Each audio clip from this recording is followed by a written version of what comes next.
師匠は国の腐敗を一手に集める必要悪を演じていた。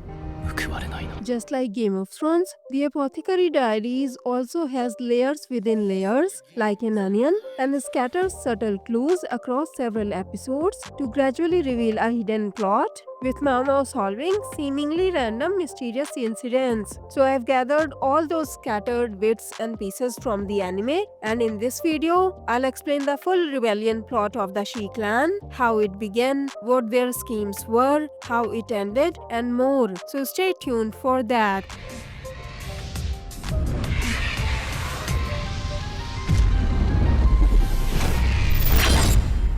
Greetings Anime Throne fans! Episode 23 marked the conclusion of the Shi clan's rebellion plot, which had been building up since season 1. So where did it all begin?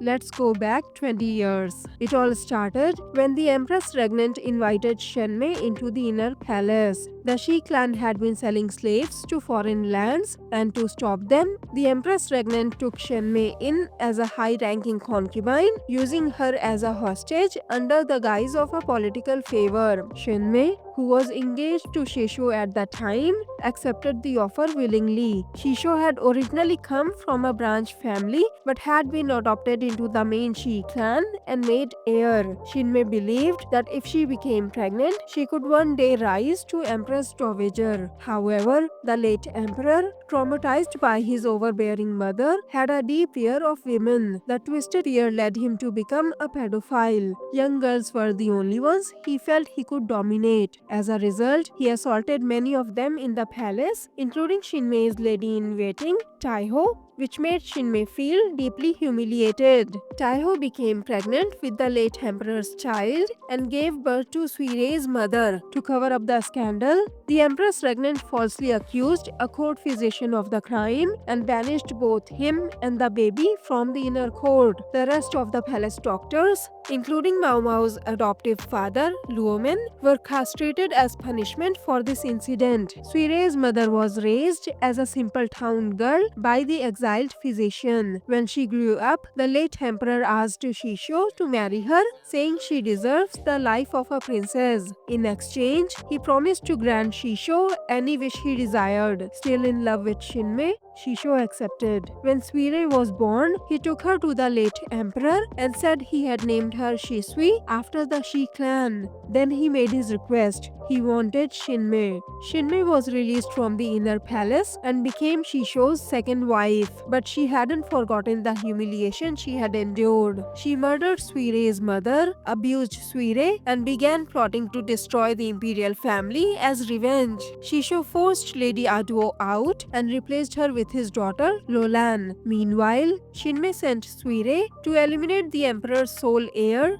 Jinshi, so that Loulan's child could become the next in line. Loulan, however, consumed lantern plant berries to make sure that couldn't happen. Suirei joined the outer court as a court lady and began orchestrating several seemingly unrelated incidents to assassinate Jinshi. These included poisoning the Minister of Ritual Implements, manipulating the younger brother of his successor to poison him, blowing up a warehouse to steal and replace ritual implements with faulty ones, and more. She nearly succeeded, but Mao intervened and saved Jinshi. Before Suirei could be arrested, she faked her death using the resurrection medicine and escaped. Meanwhile, Shinmei had seized full control of the Shi clan. She began manufacturing and stockpiling firearms called feifas in the northern province with the help of Ayla. They attempted to assassinate Jinshi again using these feifas when Shishou invited him on a hunt, but failed once more.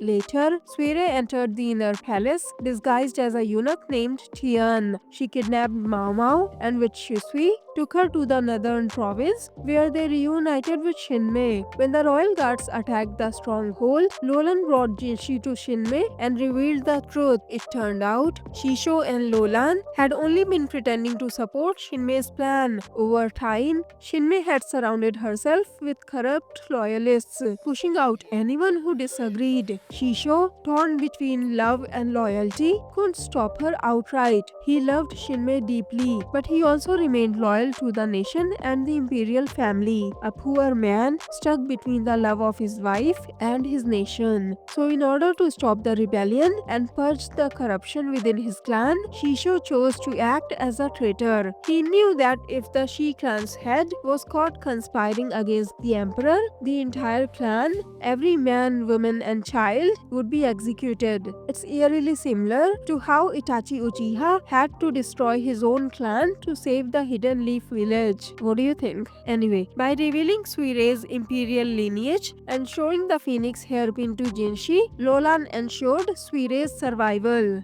She then asked Jinshi for two favors. Her first request was to spare those members of the Shi clan who had already been expelled by Shinmei. She asked him to let those who have died once go. Her second request was symbolic. She scratched Jinshi's face. Harming the face of the emperor's brother was a grave offense that sealed her fate. She then danced as she was shot down and fell from the balcony. And so the rebellion ended with the fall of the Shi clan. The season 2 finale would air on July 4th. I'll also post more anime review videos soon. If you have any anime you'd like me to review, let me know in the comments below. If you liked this video, please click on the like button below, share the video and subscribe to my channel. Have a great day. Bye bye. See you in my next video.